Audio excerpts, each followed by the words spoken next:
Chapter 3. Marilla Cuthbert is surprised. Marilla came briskly forward as Matthew opened the door, but when her eyes fell on the odd little figure in the stiff, ugly dress, with the long braids of red hair and the eager, luminous eyes, she stopped short in amazement. "Matthew Cuthbert, who is that?" she ejaculated. "Where is the boy?" "There wasn't any boy," said Matthew wretchedly. "There was only her." He nodded at the child, remembering that he had never even asked her name. "No boy? But there must have been a boy," insisted Marilla. "We sent word to Mrs. Spencer to bring a boy." "Well, she didn't. She brought her.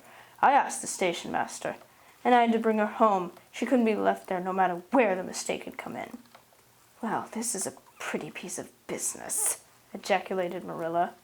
During this dialogue the child had remained silent, her eyes roving from one to the other, all the animation fading out of her face. Suddenly she seemed to grasp the full meaning of what had been said. Dropping her precious carpet-bag, she sprang forward a step and clasped her hands. "You don't want me?" she cried.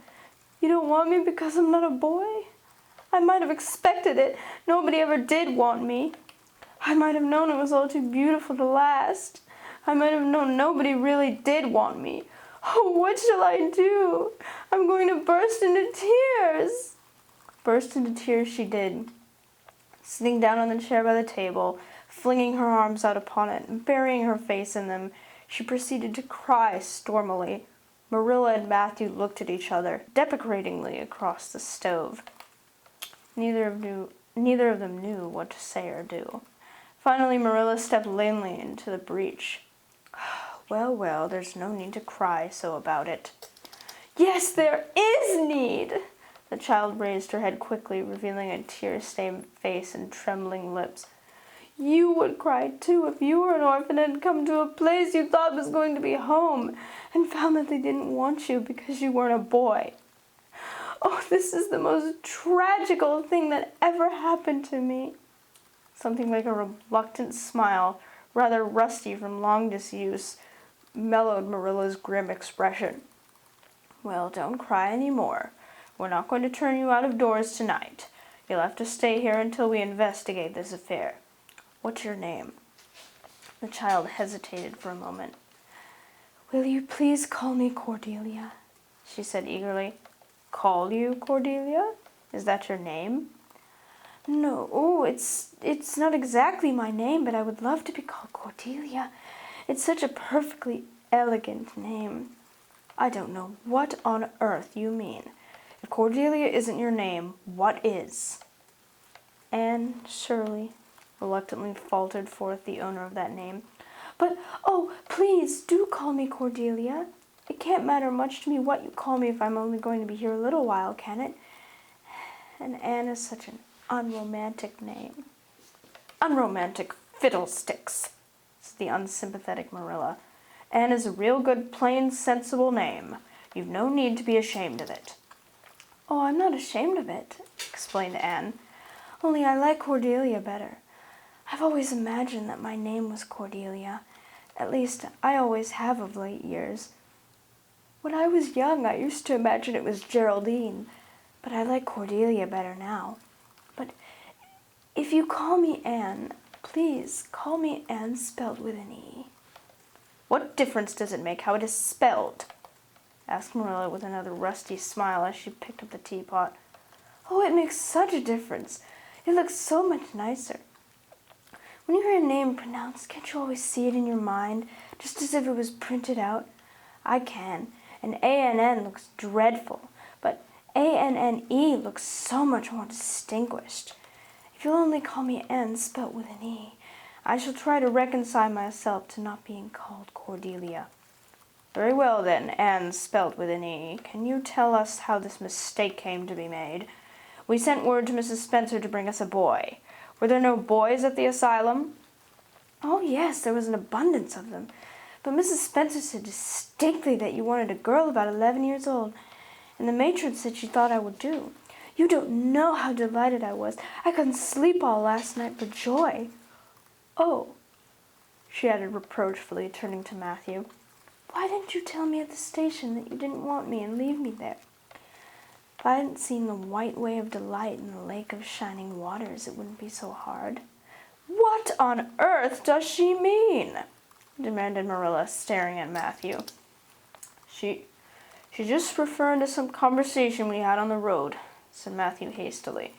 "I'm going out to put the mare in, Marilla. Have tea ready when I come back." "Did Mrs. Spencer bring anybody over besides you?" continued Marilla when Matthew had gone out. "She brought Lily Jones for herself. Lily's only 5 years old, and she is very beautiful and had nut brown hair." "If I was very beautiful and had nut brown hair, would you keep me?" "No. We want a boy to help Matthew on the farm. A girl would be of no use to us. Take off your hat. I'll lay it on your bag on the whole table." Anne took off her hat meekly. Matthew came back presently, and they sat down to supper. But Anne could not eat. In vain she nibbled at the bread and butter and pecked at the crab-apple preserve out of the little scalloped glass dish by her plate. She did not really make any headway at all. "You're not eating anything," said Marilla sharply, eyeing her as if it were a serious shortcoming. Anne sighed. "I can't. I'm in the depths of despair." "Can you eat when you are in the depths of despair?" "I've never been in the depths of despair, so I can't say," responded Marilla. "Weren't you? Well, did you ever try to imagine you were in the depths of despair?"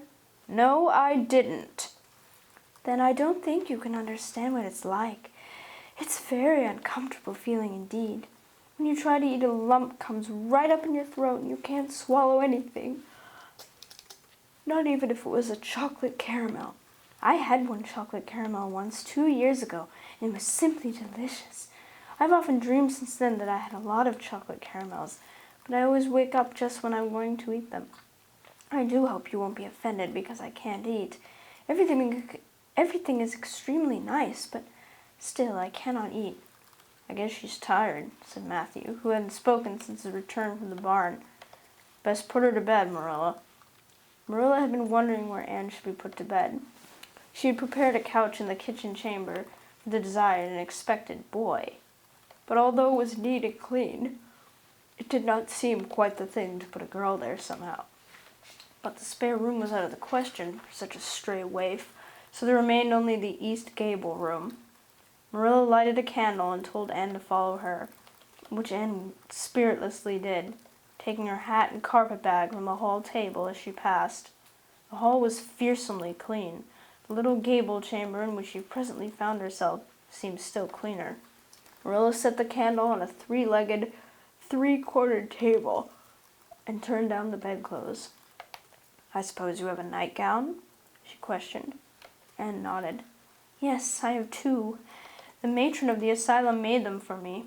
They're fearfully skimpy. There's never enough to go around in an asylum, so things are always skimpy, at least in a poor asylum like ours. I hate skimpy nightdresses, but one can dream just as well in them as in lovely trailing ones with frills around the neck. That's one consolation." "Well, undress as quick as you can and go to bed. I'll come back in a few minutes for the candle. I daren't trust you to put it out yourself. You'd likely set the place on fire." When Marilla had gone, Anne looked around her wistfully. The whitewashed walls were so painfully bare and staring that she thought they must ache over their own bareness. The floor was bare too, except for a round braided mat in the middle, such as Anne had never seen before.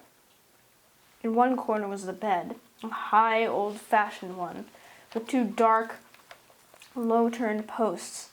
In the other corner was the aforesaid 3-corner table, adorned with a fat red velvet pincushion, hard enough to turn the point of the most adventurous pin. Above it hung a little 6x8 mirror. Midway between the table and bed was the window, with an icy white muslin frill over it, and opposite it was the washstand.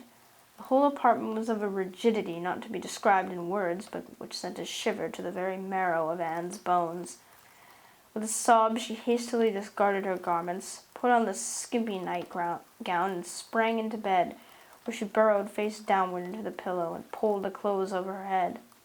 When Marilla came up for the light, various skimpy articles of raiment scattered most untidily over the floor, and a certain tempestuous appearance of the bed were the only indications of any presence save her own.